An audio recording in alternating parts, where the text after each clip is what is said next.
You know, people are shocked at my son's behavior. At 7 years old, he would look you in the eye, shake your hand, state his name, and ask you yours clearly. He didn't look away.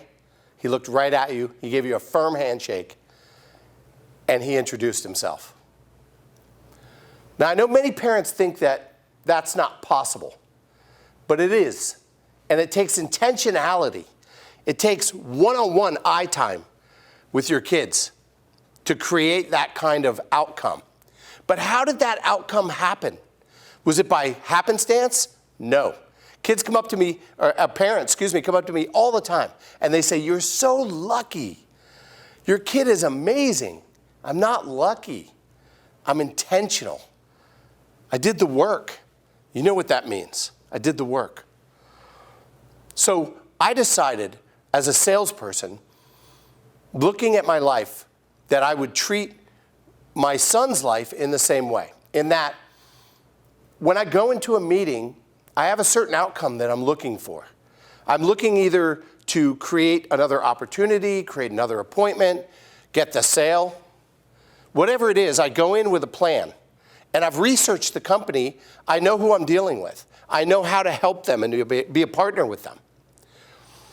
But then I listened to a lot of parents and parenting, and I was struggling.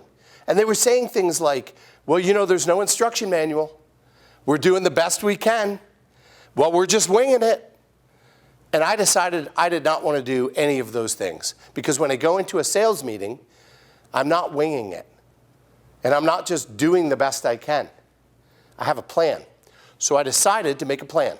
And I looked at who I wanted my son to become when he grew up as an adult, and I started going backwards on how I could create action items to help him get there.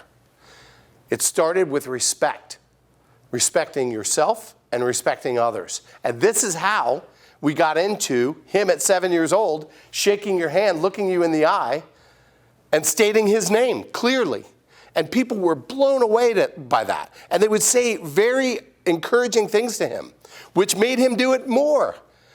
And when I taught him how to hold the door for people that are coming through, still, he's 16 now. He will hold the door till a busload comes through before we walk through. I don't stop him. He'll figure that out as time goes on.